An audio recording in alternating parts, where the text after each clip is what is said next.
When I was younger, I used to think that retirement would feel like crossing the finish line, a time to finally relax, slow down, and enjoy life. But when I actually retired at the age of 65, I realized something unexpected. Life doesn't stop, it just changes pace. Suddenly, I wasn't waking up to an alarm clock, but I also wasn't sure what to do with all the quiet hours in the day. That's when it hit me. It's not just about saving enough money for retirement. It's also about preparing your life to feel steady, peaceful, and full, even after the work stops. Today, I want to share 9 simple things I either bought or wish I had bought before I retired. These are not big purchases. They are small, thoughtful choices that made my retired life easier, safer, and more meaningful. If you're already retired or planning to be soon, I hope these lessons from my own journey help you feel more ready and more at peace with what's ahead. 1. A good chair, something just for you. I want to start with something simple, a chair, but not just any chair. I'm talking about a chair that's really yours, one you look forward to sitting in every single day. Now, I know it might sound silly at first. After all, we all have chairs in the house. Kitchen chairs, living room chairs, folding chairs. But when I retired, I realized I had spent most of my life sitting in places where I had to be, at work, in waiting rooms, at other people's tables. And none of those chairs ever felt like they belonged to me. It wasn't until I visited an old friend, Earl, that it hit me. He had one of those recliners, the kind that leans back just right, supports your lower back, and even lifts your legs if you need it. He sat down in it, smiled at me and said, "This is my thinking chair." I laughed, but later that week, my back started hurting more than usual.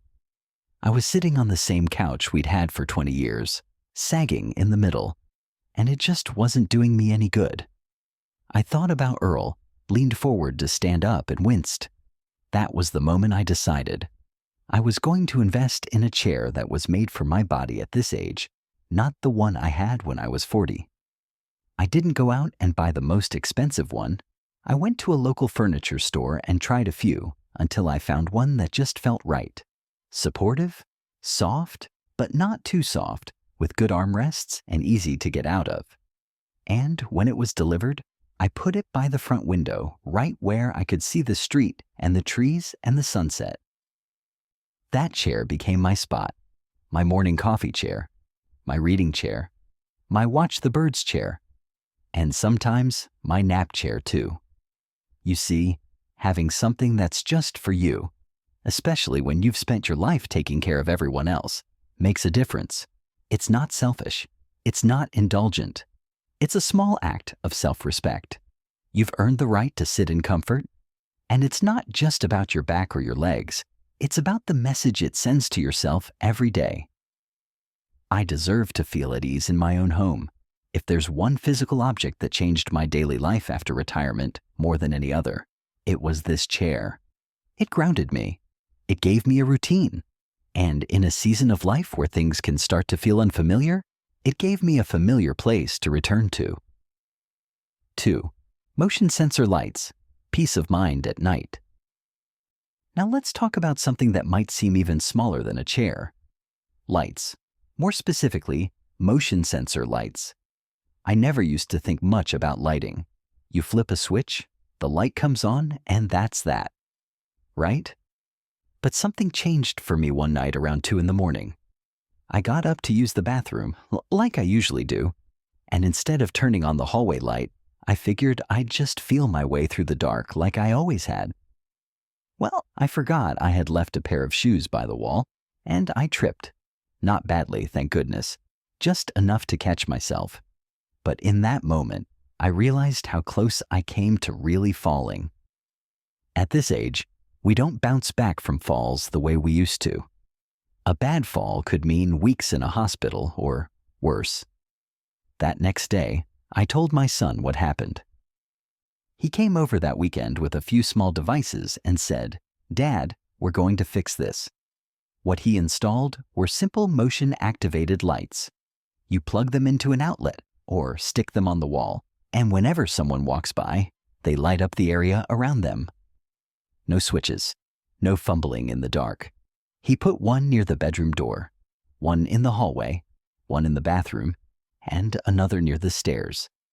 That night when I got up, the moment I took a step toward the door, the lights came on softly. Not too bright, just enough to see everything clearly. And I felt calm, safe, like someone had left a light on just for me. These lights don't cost much. You can find them online or at a local hardware store.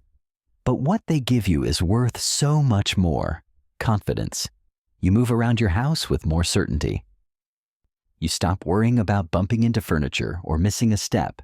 That might sound small, but in retirement, it's these little things that can add up and make a big difference in how you feel day to day. Since then, I've recommended motion lights to every friend I've got. Some laughed at first until they tried them. Now they swear by them too. 3. A simple tablet to stay connected. When I first retired, I thought I'd spend my days reading books, working in the yard, and maybe doing a puzzle here and there. And for a while, I did just that. But over time, I started to feel a little cut off. The phone would ring less often. The days got longer. And honestly, I began to miss the sound of familiar voices, especially from my grandkids. One day, my youngest granddaughter, Ava, said to me, "Grandpa, why don't you get one of those tablets so we can video call you?" I smiled and said, "Sweetheart, I barely know how to use my phone." But she insisted. So, for my birthday that year, my son gave me a basic tablet with a big screen and large icons. He sat with me and showed me how to use it, how to answer a video call, how to check the weather, and even how to watch some of my favorite old movies. At first, I was nervous. I didn't want to press the wrong button or mess anything up. But over time, it started to feel natural. And suddenly, I wasn't so alone anymore. I could see my grandkids' faces, hear their voices, and even read them a bedtime story through the screen. I could message my daughter when I missed her. And when I couldn't sleep, I'd watch old documentaries, cooking shows, or those funny animal videos that always make me laugh. The tablet became more than a gadget. It became a lifeline, a way to stay in touch with the people who matter most, a way to keep my mind active, and a way to keep learning new things, even at 70 years old. Now, I'm not saying you have to be a tech expert. I still mess things up sometimes. But that's okay. The point is not to become a computer whiz. The point is to stay connected, to not let the world pass you by while you sit in silence. If there's one thing I've learned, it's this. Loneliness doesn't always come with silence. Sometimes it comes quietly, through routine, through distance. A simple tablet helped me break that. It gave me a way to show up in my loved ones' lives, even from miles away. 4. A well-organized medicine cabinet, because small things matter. This one might seem obvious, but you'd be surprised how many of us ignore it. I know I did, for a long time. For years, my bathroom cabinet was a mess. Half-used pill bottles, expired ointments, vitamins I forgot I even bought, and somewhere in the back, that thermometer I hadn't seen in months. Every time I needed something, I'd be digging through old boxes, reading tiny labels with tired eyes, and hoping I wasn't grabbing the wrong thing. Then one day, I accidentally took my evening medication in the morning. Nothing serious happened, but it shook me. It made me realize that being careless with my medication wasn't just an inconvenience. It could actually be dangerous. So I decided it was time to take this seriously. First, I went through everything. I tossed out anything expired, anything I didn't recognize, and anything that didn't have a label I could read clearly. I bought a weekly pill organizer, the kind with compartments for morning and evening doses. I also got a small drawer unit to keep over-the-counter items organized, One drawer for cold and flu medicine, one for pain relievers, one for things like bandages and ointments.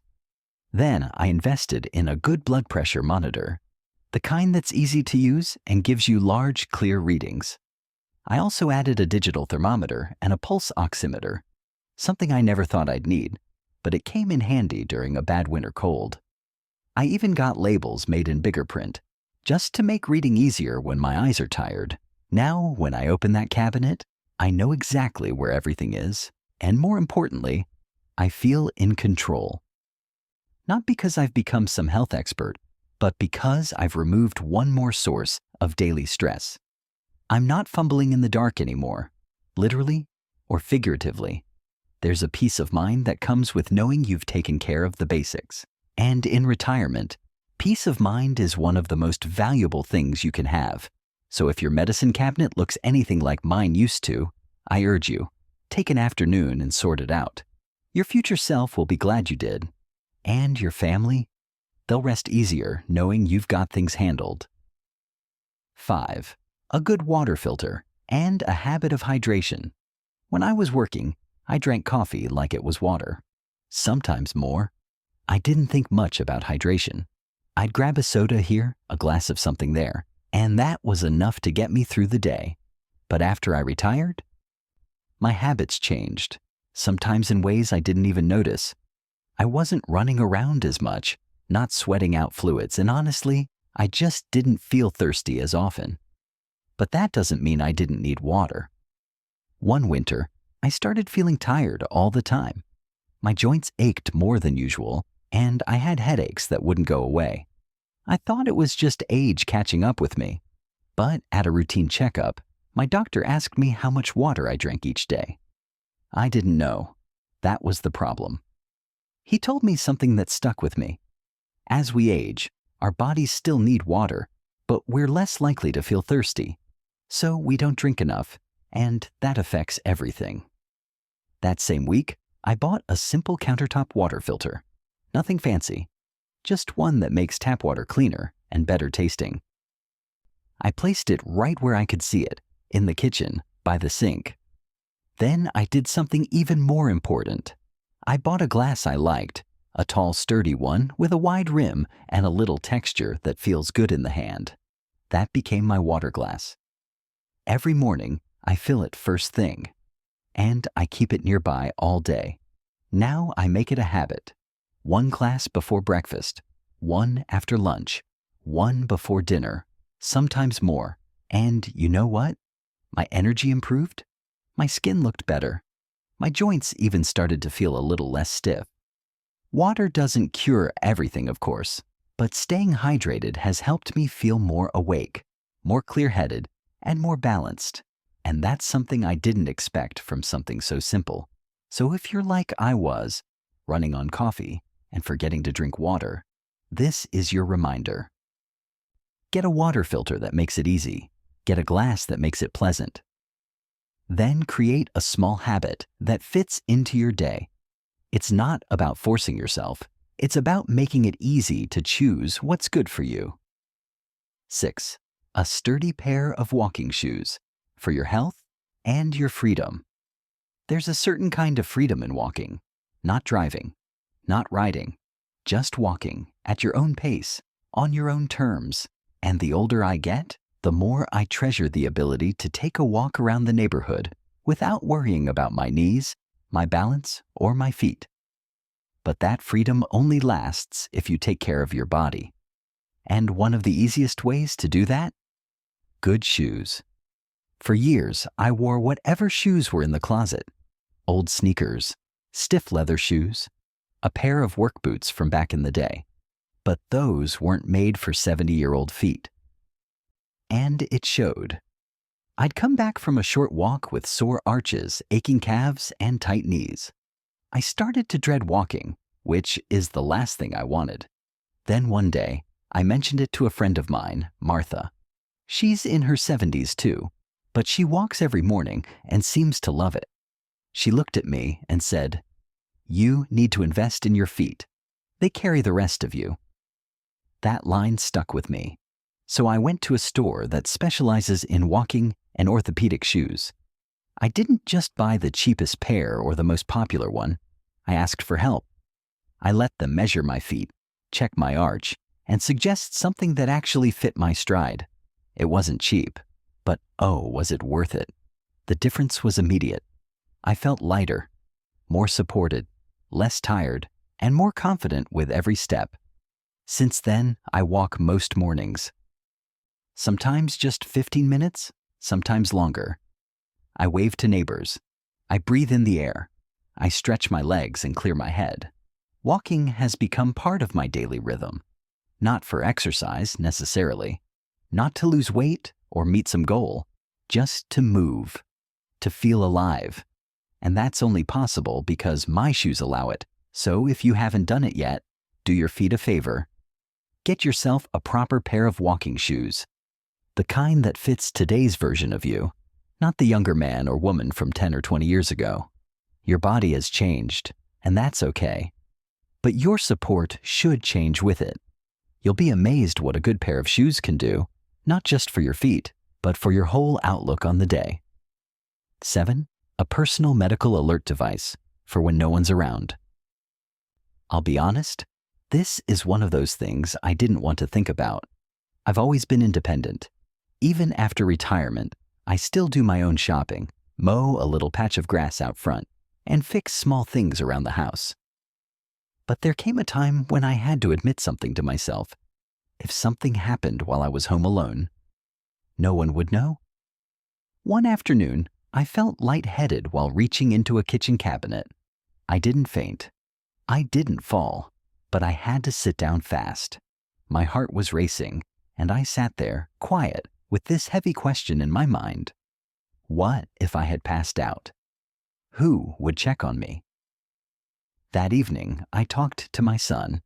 He'd been nudging me about getting one of those personal emergency alert devices for months.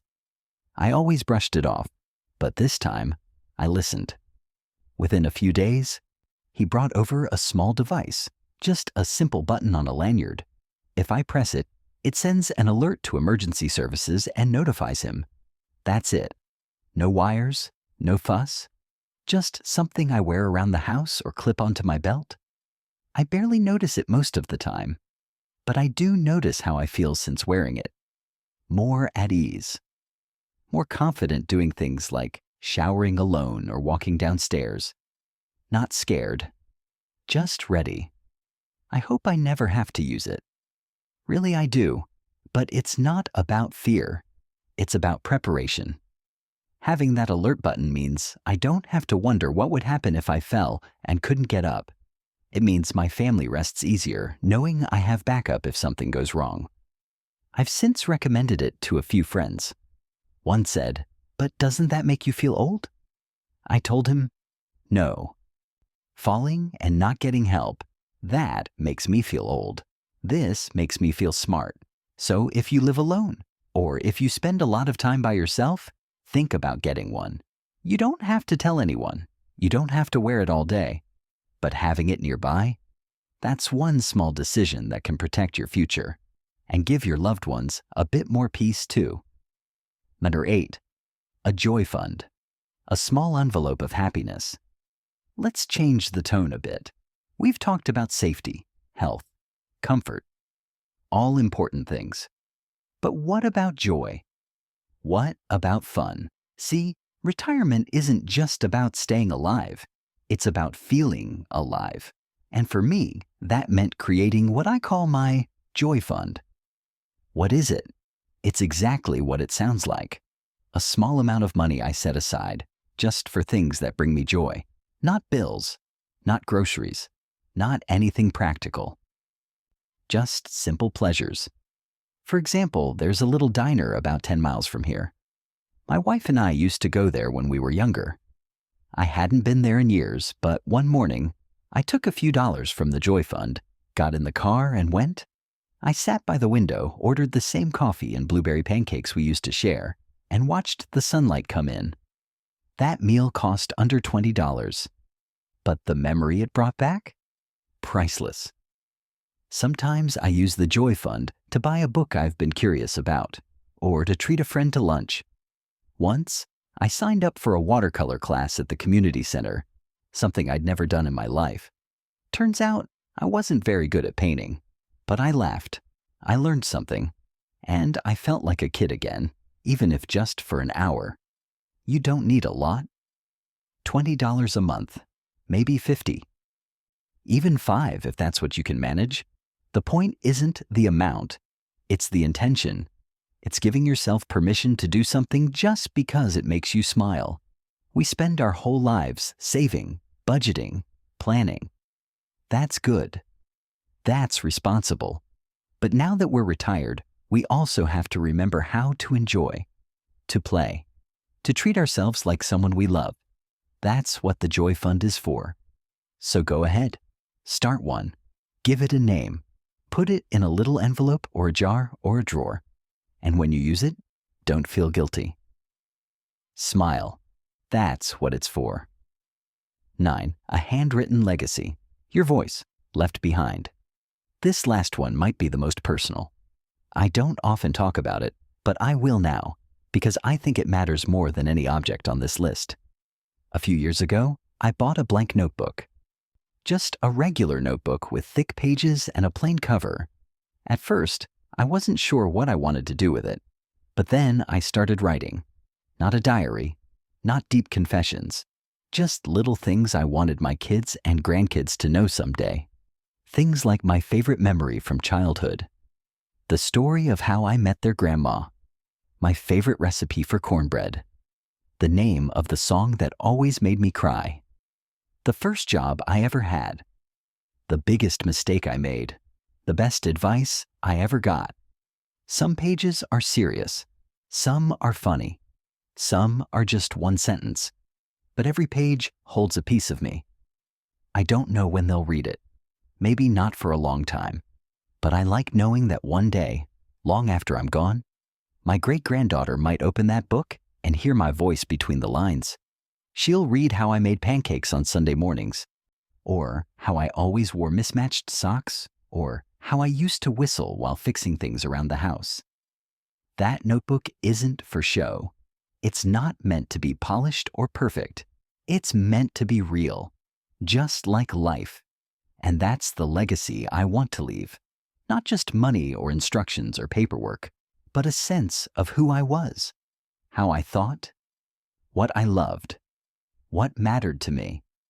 If you've ever wanted to pass something on, not just your things, but your story, this is how you can do it. You don't need fancy words.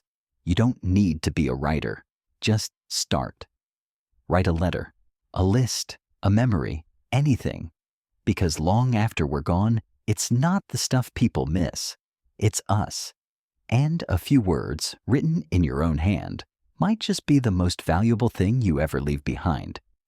You know, I didn't share these 9 things because I think I have all the answers. I shared them because they've made a difference in my life, one small comfort at a time. And if you're like me, figuring out what retirement really means, one quiet morning at a time, then maybe some of these ideas will help you too. Retirement isn't the end. It's a new chapter, one where the pace slows down, but the meaning can run deeper. If we're willing to prepare not just with money, but with intention. These small things, a chair, a light, a pair of shoes, might not seem like much on their own, but together they shape the kind of life we want to live. One with comfort, safety, joy, and connection. So tell me, how many of these have you already checked off? Are there any you're thinking of adding now? I'd love to hear your thoughts in the comments. Really, I read every one. And if this video helped you in any way, I hope you'll pass it along to someone you care about, because wisdom is meant to be shared, not kept. Thank you for spending this time with me today. Wherever you are in your journey, I hope it's steady, peaceful, and full of meaning. Take care, and I'll see you in the next one.